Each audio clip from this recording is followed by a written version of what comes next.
এই ভিডিওতে আমি আপনাদের বানিয়ে দেখাবো অনুষ্ঠান বাড়িতে যে পনির আর আলু দিয়ে যে চানা মশলাটা বানিয়ে নেওয়া হয় তার রেসিপি। কিভাবে বানালে একদম অনুষ্ঠান বাড়ির মতো স্বাদ হবে সেটাই আজকে দেখাবো। তাছাড়াও রেসিপিটা পারফেক্টলি বানানোর জন্য সাথে থাকবে অনেক tips and tricks. By the way, আমি শেফ অতনু, আপনারা দেখছেন অতনু রান্নাঘর। আর আজকে আমাদের রেসিপি অনুষ্ঠান বাড়ির মতো চানা মশলা। তাহলে রেসিপিটা বানানোর জন্য আমি এখানে সবার প্রথম 500 গ্রাম কাবুলি চানা নিয়ে নিয়েছি, যেটাকে আমি ওভারনাইট সোক করে রেখেছিলাম। আপনাদের যদি হাতে কম সময় থাকে মিনিমাম কিন্তু আপনারা এখানে উষ্ণ গরম জলে চানাটাকে ভিজিয়ে রাখবেন মিনিমাম 4 থেকে 5 ঘন্টা। এবার এটাকে আমি বয়েল করে নেবো।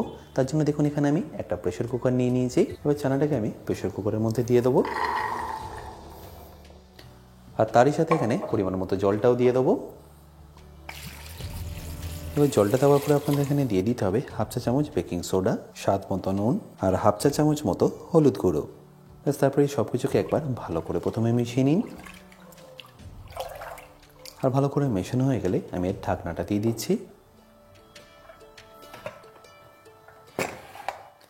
তারপর গ্যাসটা অন করে আমি এখানে 5টা সিটি দিয়ে দেবো।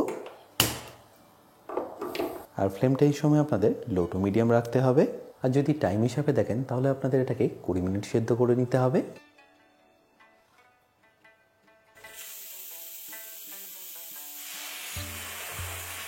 5টা সিটি পড়ার পরে ছোলাটা এখন পারফেক্টলি সেদ্ধ হয়ে গেছে, তাই ঢাকনাটা আমি আপনাদের খুলেও দেখাচ্ছি।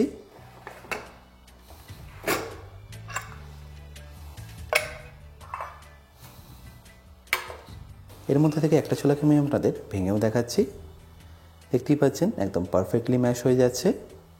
ব্যাস, এবার এটাকে আমি সাইডে রেখে দেবো পরে ব্যবহার করার জন্য। এবার ছোলাটা বানানোর জন্য আমি এখানে একটা কড়াই নিয়ে গ্যাসটা অন করে নিচ্ছি। আর তারপর নিয়ে নিচ্ছি সর্ষের তেল। এবার তেলটাকে প্রথমে গরম হতে দিন। এরপর তেলটা যখনই এখানে একটু গরম হয়ে যাবে তখন এখানে আপনাদের দিয়ে দিতে হবে কেটে রাখা পনির। পনিরটাকে দেখুন এখানে আমি এরকম ছোট ছোট করে কিউব করে কেটে নিয়েছি। তারপর একদম হাই ফ্লেমে এটাকে লাল লাল করে ভালো করে ভেজে নেব। আমি এই রেসিপিটা সর্ষের তেলে বানিয়ে নিচ্ছি, আপনারা চাইলে কিন্তু এটাকে সাদা তেলেও বানিয়ে নিতে পারেন। দেখতেই পাচ্ছেন পনিরের মধ্যে কিন্তু হালকা হালকা কালার আসা শুরু করেছে। মোটামুটি দেখবেন 4 থেকে 5 মিনিটের মধ্যেই এই পনিরটার মধ্যে একদম ভালোভাবে কালার চলে আসবে। এরপর যখনই দেখবেন এরকম লাল লাল করে ভাজা হয়ে গেছে তখন এটাকে তুলে নিয়ে একটা পাত্রের মধ্যে রেখে দিন। এবারই একইভাবে আমি এখানে ছোটো ছোটো করে কেটে রাখা আলুগুলোকেও ফ্রাই করে নেব। আমি এখানে 3টে মিডিয়াম সাইজের আলুকে এইভাবে ছোটো ছোটো করে কেটে নিয়েছি। তারপর একদম হাই ফ্লেমে এটাকে লাল লাল করেই ভেজে নেব। দেখতেই পাচ্ছেন আলুটার মধ্যে কিন্তু আস্তে আস্তে কালার আসা শুরু করেছে। এরপর যখনই দেখবেন আলুটার মধ্যে ঠিক এরকম কালার চলে এসছে তখন এটাকে তুলে নিয়ে একটা প্লেটের মধ্যে রেখে দিন।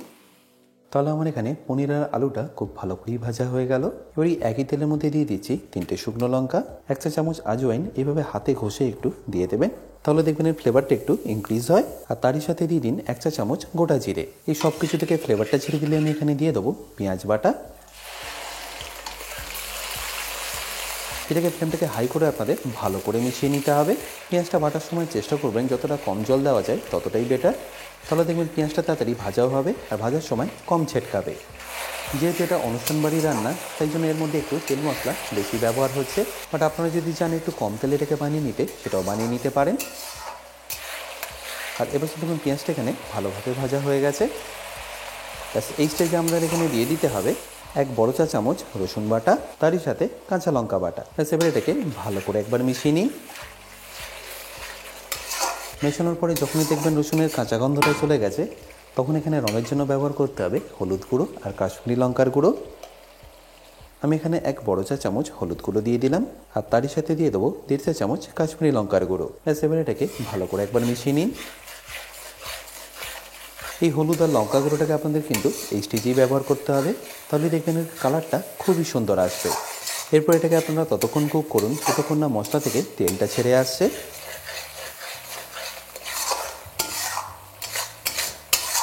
এরপর যখনই দেখবেন এইভাবে মশলা থেকে তেলটা ছাড়া শুরু করছে তখন এখানে দিয়ে দিতে হবে tomato Bata.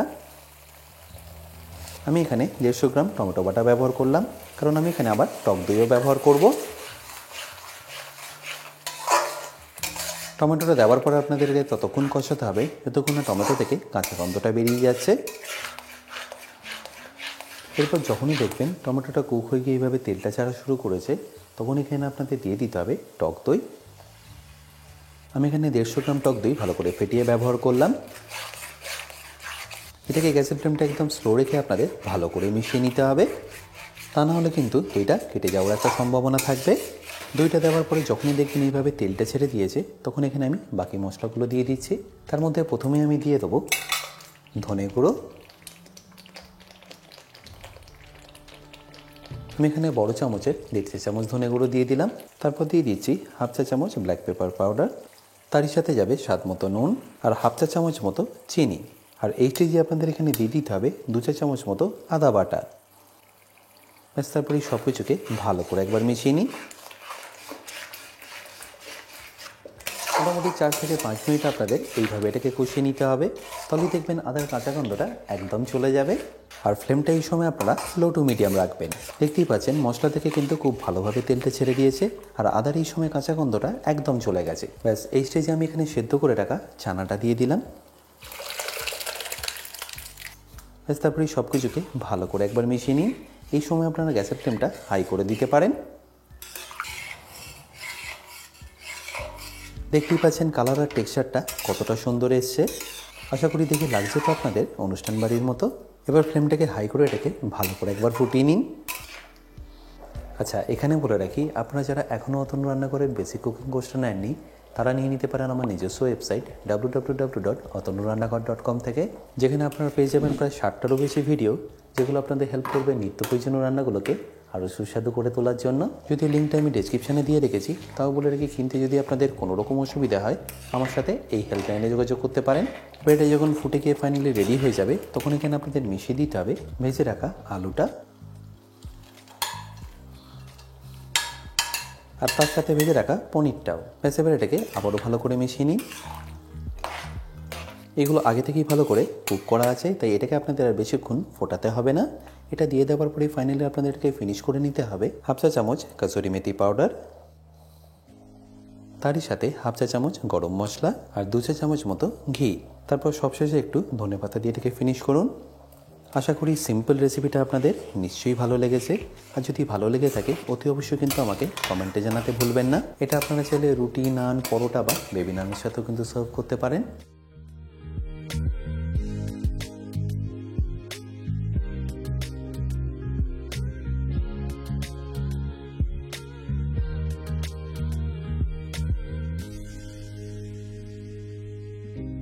By the way, আমি শেফ অতনু, আপনারা দেখছিলেন অতনু রান্নাঘর।